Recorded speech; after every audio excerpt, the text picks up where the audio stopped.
নমস্কাৰ বন্ধুসকল, আৰু এটা নতুন ভিডিঅ'ত আপোনালোক সকলোকে স্বাগতম জনাইছোঁ।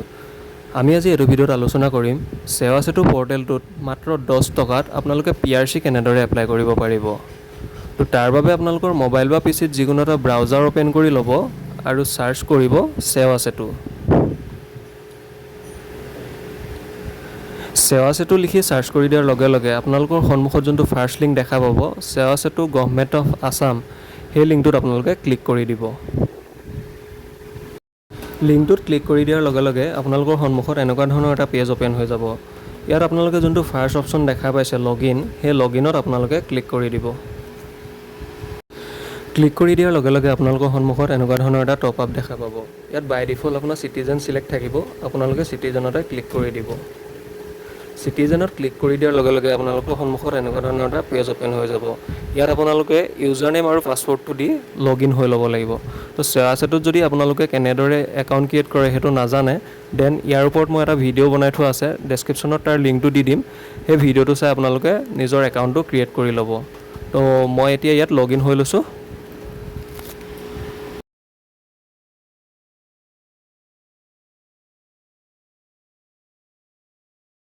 চাইন ইনত ক্লিক কৰি দিয়াৰ লগে লগে আপোনালোকৰ সন্মুখত এনেকুৱা ধৰণৰ এটা টপ আপ দেখা পাব। এইটো আপোনালোকে স্কিপ কৰি দিব। স্কিপ কৰাৰ লগে লগে আপোনালোকৰ সন্মুখত এনেকুৱা ধৰণৰ এটা পেজ ওপেন হৈ যাব। ইয়াত আপোনালোকে ওপৰত যোনটো সাৰ্চ বক্স দেখা পাইছে, তাত আপোনালোকে সাৰ্চ কৰিব পাৰ্মানেণ্ট ৰেচিডেন্ট চাৰ্টিফিকেট। আপোনালোকে পাৰ্মানেণ্ট বুলি লিখি দিয়াৰ লগে লগে তলত ভালেমানকেইটা অপশ্যন আহি গৈছে। চ' ইয়াৰে ওপৰৰ যোনটো দেখা পাইছে application for permanent resident certificate for higher education, সেইটো আপোনালোকে চিলেক্ট কৰিব আৰু ছাইডত যোনটো সাৰ্চ বক্স দেখা পাইছে সেই সাৰ্চত আপোনালোকে ক্লিক কৰি দিব। সাৰ্চত ক্লিক কৰি দিয়াৰ লগে লগে আপোনালোকৰ সন্মুখত এনেকুৱা ধৰণৰ এটা পেজ ওপেন হ'ব। ইয়াত আপোনালোকে ছাইডত যোনটো এপ্লাই অপশ্যন দেখা পাইছে, এপ্লাইত ক্লিক কৰি দিব।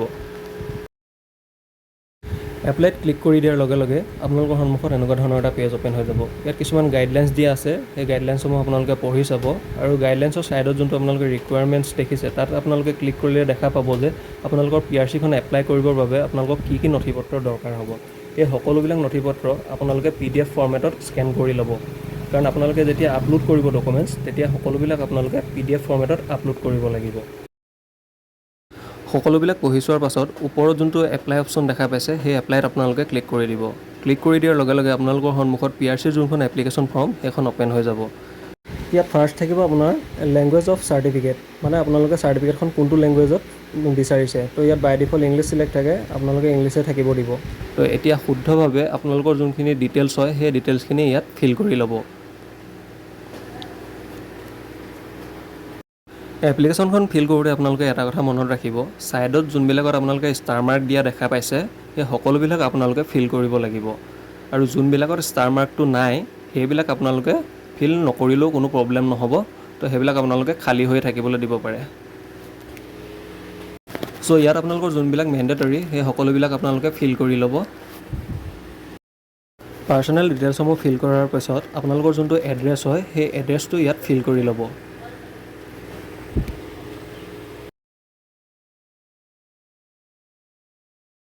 এড্ৰেছটো ফিল কৰি দিয়াৰ পাছত আপোনালোকে ইয়াত যোনটো দেখা পাইছে ডিউৰেশ্যন অফ ষ্টে, মানে থকাৰ সময়সীমা, আপোনালোকে এইটো এড্ৰেছত থকাৰ কিমান বছৰ কিমান মাহ হ'ল, সেইটো ইয়াত আপোনালোকে এণ্টাৰ কৰি দিব।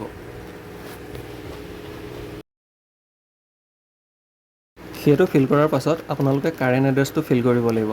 তো ইয়াত দিয়া আছে যে ছেম এজ পাৰ্মানেণ্ট এড্ৰেছ। যদি আপোনালোকৰ পাৰ্মানেণ্ট এড্ৰেছটো কাৰেণ্ট এড্ৰেছৰ লগত ছেম হয়, দেন আপোনালোকে য়েছত ক্লিক কৰি দিব। য়েছত ক্লিক কৰি দিয়াৰ লগে লগে আপোনালোকে যোনটো এড্ৰেছ ওপৰত এণ্টাৰ কৰিছিলে, সেই সকলোবিলাক ডিটেইলছ তলত অট'মেটিক আহি যাব। তো এড্ৰেছটো ফিল হোৱাৰ পাছত আপোনালোকে স্ক্ৰল ডাউন কৰি তললৈ আহিব।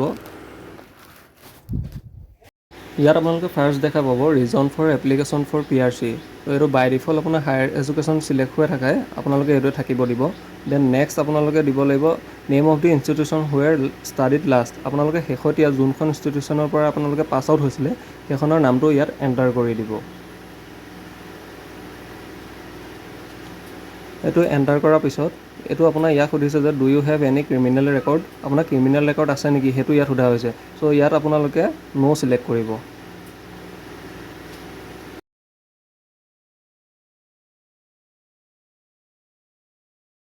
সকলোবিলাক হৈ যোৱাৰ পিছত এতিয়া আপোনালোকে ডকুমেণ্টছবিলাক চিলেক্ট কৰিব লাগিব। তো ডকুমেণ্টছ চিলেক্ট কৰিবলৈ কি কৰিব, আপোনাৰ যোনটো চিলেক্ট অপশ্যন দেখা পাইছে তাত ক্লিক কৰি আপোনালোকৰ যোনটো ডকুমেণ্টছ আপলোড কৰে সেইটো চিলেক্ট কৰিব আৰু ব্ৰাউজত ক্লিক কৰি ডকুমেণ্টছটো আপলোড কৰি দিব।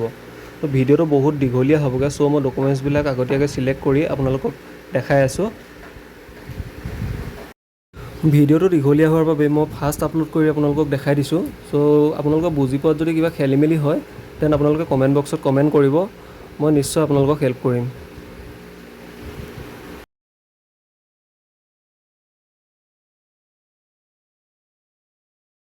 সকলোবিলাক আপলোড কৰাৰ পিছত তলত যোনটো ছেভ এণ্ড নেক্সট অপশ্যন দেখিছে তাত ক্লিক কৰি দিব আৰু য়েছত ক্লিক কৰিব।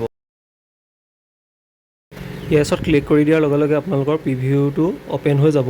চ' ইয়াত আপোনালোকৰ যোনখিনি ডিটেইলছ এণ্টাৰ কৰিছিলে সকলোবিলাক শুদ্ধ আছে নাই আপোনালোকে এবাৰ চেক কৰি ল'ব। সকলোবিলাক চেক কৰাৰ পাছত আপোনালোকে স্ক্ৰল ডাউন কৰি তললৈ আহিব আৰু ইয়াত যোনটো ভিউ / ডাউনলোড অপশ্যন দেখা পাইছে তাত আপোনালোকে ক্লিক কৰি আপোনালোকে যোনটো ডকুমেণ্টছ আপলোড কৰিছিলে সেইটো শুদ্ধভাৱে আপলোড হৈছে নাই সেইটো আপোনালোকে চেক কৰিব পাৰিব। তো চেক কৰাৰ পাছত তলত যোনটো মেক পে'মেণ্ট অপশ্যন দেখা পাইছে তাত ক্লিক কৰি আপোনালোকে পে'মেণ্ট কৰিব লাগিব। তো তাত ক্লিক কৰাৰ লগে লগে আপোনালোকৰ সন্মুখত এনেকুৱা ধৰণৰ এটা পেজ অ'পেন হ'ব। ইয়াত আপোনালোকে 10 টকা এটা পে'মেণ্ট কৰিব লাগিব। তো পে'মেণ্ট কৰিবলৈ তলত যোনটো পে' নাও অপশ্যন দেখা পাইছে তাত আপোনালোকে ক্লিক কৰি দিব। ক্লিক কৰি দিয়াৰ লগে লগে আপোনালোকৰ সন্মুখত এনেকুৱা ধৰণৰ এটা পেজ অ'পেন হৈ যাব। ইয়াত আপোনালোকে ডাইৰেক্ট ইণ্টাৰনেট বেংকিঙৰ যোগেদিও আপোনালোকে পে'মেণ্টটো কৰিব পাৰে, নতুবা তলত যোনটো পে'মেণ্ট গেটৱে দেখিছে তাত আপোনালোকে ক্লিক কৰিব আৰু ইয়াৰ যিকোনো এটা বেংক চিলেক্ট কৰি ল'ব।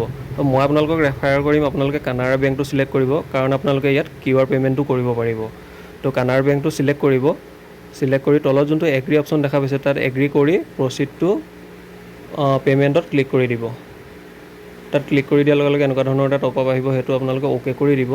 আৰু এতিয়া ইয়াত একেবাৰে তলত যোনটো আপোনালোকে টাৰ্মছ এণ্ড কণ্ডিশ্যন দেখিছে সেইটো টিকমাৰ্ক কৰিব। টিকমাৰ্ক কৰি কনফাৰ্ম পে'ত ক্লিক কৰি দিব। ইয়াত আপোনালোকে ভালেমানকেইটা অপশ্যনত আপোনালোকে পে'মেণ্ট কৰিব পাৰে। ফাৰ্ষ্ট হৈছে কাৰ্ড, 2 নম্বৰটো আপোনালোকে UPI এপৰ জৰিয়তে পে'মেণ্ট কৰিব পাৰে, 3 নম্বৰত আপোনাৰ আছে QR পে'মেণ্ট আৰু একেবাৰে লাষ্টত নেট বেংকিং। তো QR পে'মেণ্ট কৰিবলৈ আপোনাৰ 3 নম্বৰ যোনটো pay' through UPI QR code দেখা পাইছে তাত আপোনালোকে ক্লিক কৰি দিব। তাত ক্লিক কৰি দিয়াৰ লগে লগে আপোনালোকৰ যোনটো পে'মেণ্টৰ QR হয় সেই QRটো জেনেৰেট হৈ যাব। QR ক'ডটো জেনেৰেট হোৱাৰ পাছত আপোনালোকে মোবাইলত যিকোনো এটা UPI এপ অ'পেন কৰি ল'ব। তো তাৰ পৰা এই QRটোত আপোনালোকে পে'মেণ্টটো কৰি দিব। পে'মেণ্টটো কৰি অলপ টাইম ৱেইট কৰিব। অট'মেটিক আপোনালোকৰ যোনটো এপ্লিকেশ্যন ৰিচিপ্ট সেই ৰিচিপ্টটো জেনেৰেট হৈ যাব। মই পে'মেণ্টটো কৰা নাই কাৰণ মোৰ অলৰেডি PRC আছে। চ' আপোনালোকে পে'মেণ্টটো কৰি অলপ টাইম ৱেইট কৰিব। পেজটো কিন্তু ৰিফ্ৰেছ নামাৰিব।